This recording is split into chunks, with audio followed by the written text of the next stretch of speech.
What happens when a long-dormant controversy around a royal figure collides with newly surfaced records, renewed political pressure, and fresh calls for police review? A story many thought had reached its final chapter is now, quietly but unmistakably, being reopened.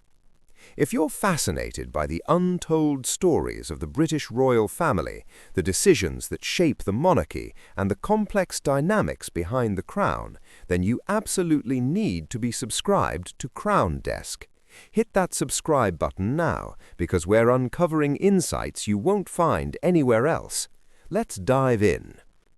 For years now, the association between Prince Andrew and convicted sex offender Jeffrey Epstein has been one of the most difficult and reputation-shaping controversies faced by the modern monarchy.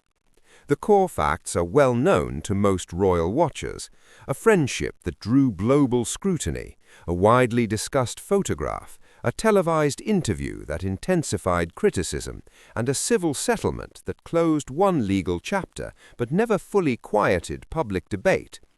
Officially, Prince Andrew has repeatedly and strenuously denied wrongdoing. Institutionally, the palace distanced his public role from royal duties. Publicly, the story seemed to settle into a tense stalemate. But recent developments have shifted the tone and possibly the trajectory of the conversation. A former Victims Commissioner for England and Wales has now publicly called for police to start properly investigating Andrew Mountbatten Windsor's links to Epstein. She says that when she previously raised the matter with police during her tenure from 2019 to 2022, the response suggested that most alleged offending connected to Epstein took place abroad, leaving limited grounds for UK investigators. What has changed, she argues, is the evidentiary landscape, specifically newly highlighted material suggesting stronger UK connections than previously emphasized.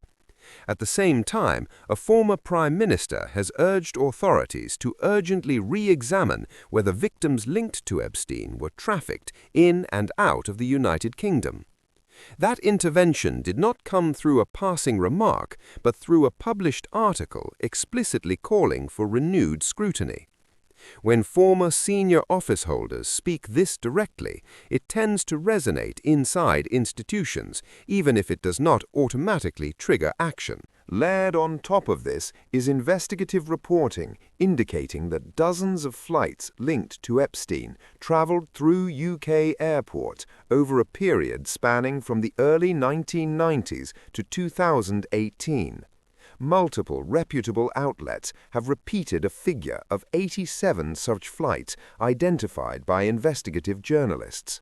That number alone does not establish criminal liability for any particular individual, but it does materially strengthen the argument that the UK was not merely a distant backdrop to events, but potentially an operational waypoint.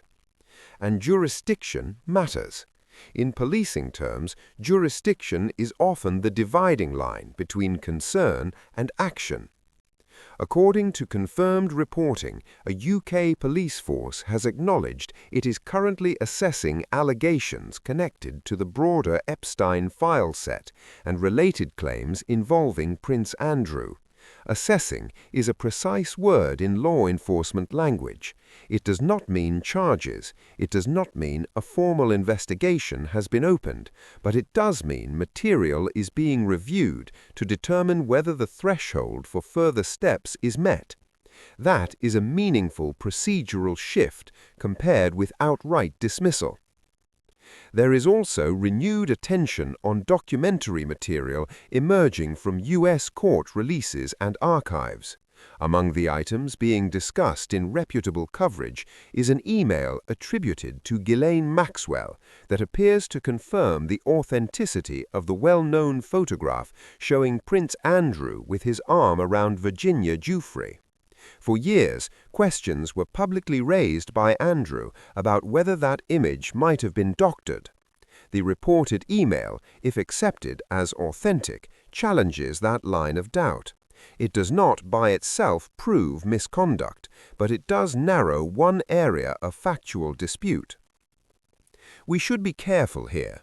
Authenticating a photograph is not the same as proving the circumstances around it.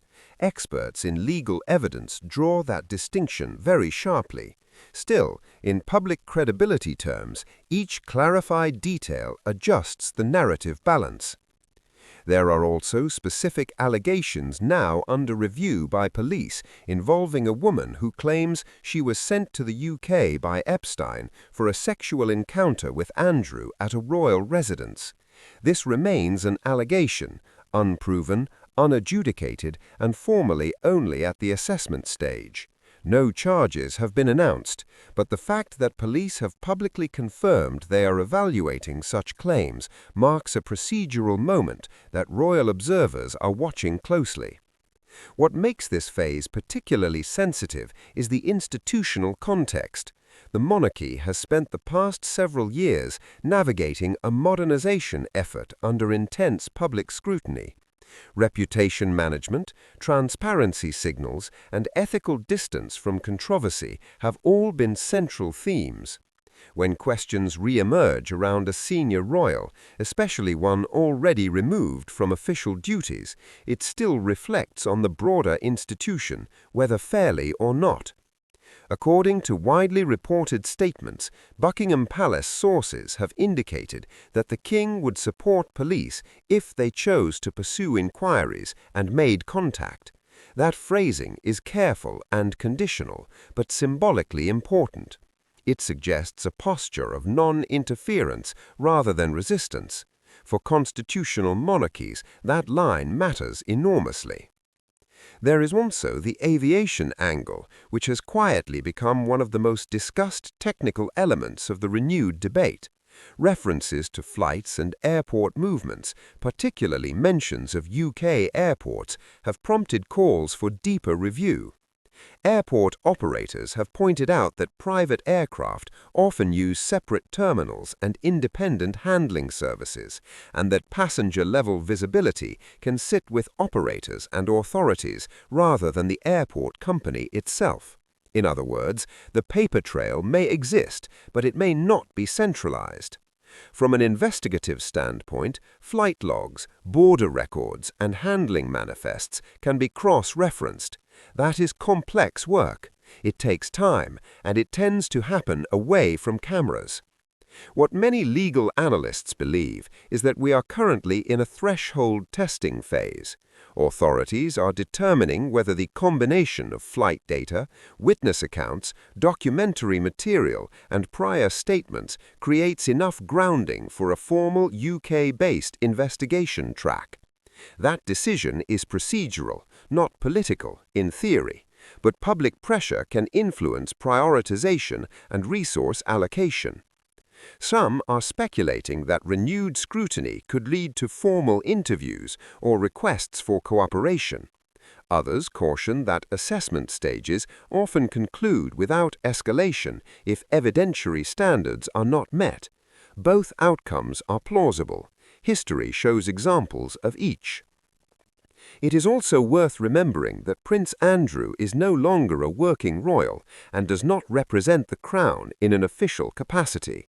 That structural separation may reduce constitutional complexity if investigative steps expand.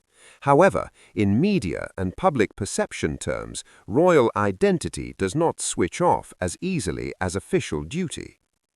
There is a human dimension here too, often overlooked in procedural coverage. Allegations, denials, reputational consequences, and public suspicion create long-term personal and institutional strain. For the royal family, which operates within both symbolic and familial frameworks, controversies do not exist in isolation. They ripple through relationships, roles, and legacy planning. Looking at the broader implications, this moment connects to a larger pattern we've seen over the past 2 decades: historical allegations resurfacing through newly unsealed documents, digital archiving, and cross-border investigative collaboration. The past is no longer static. It is searchable, sortable, and frequently reinterpreted through newly available records. That reality affects public figures more than anyone else, but it is not limited to them. For the monarchy, the strategic challenge is consistency. Consistent cooperation language, consistent respect for legal process, consistent separation between institution and individual conduct. Any deviation from that pattern becomes a headline of its own. What might happen next? Based on established procedure, the most likely near-term steps are quiet ones: continued police assessment, legal consultation with prosecutors, and behind-the-scenes evidence review. Public announcements, if any, would come later and would likely be carefully worded. Sudden, dramatic moves are actually less common than slow procedural escalations. The key takeaway right now is not that conclusions have been reached, but that doors once considered closed are being checked again. That alone changes the atmosphere. So we're left with a situation defined not by verdicts, but by movement. Verified facts confirm renewed calls for investigation, documented UK flight links, and active police assessment. Credible analysis suggests jurisdictional grounds are being reconsidered. Unverified claims remain just that, claims, until tested through formal process. The story is evolving, not resolved.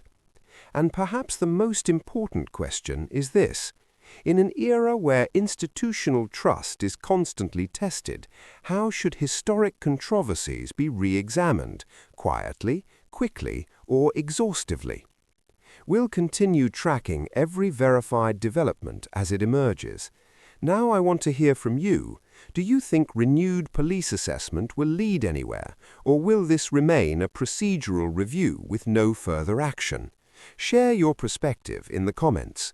If you found this breakdown useful, like the video, turn on notifications, and watch our latest deep dive on how modern royal crisis management really works. Join the Crown Desk community. We'll see you in the next report.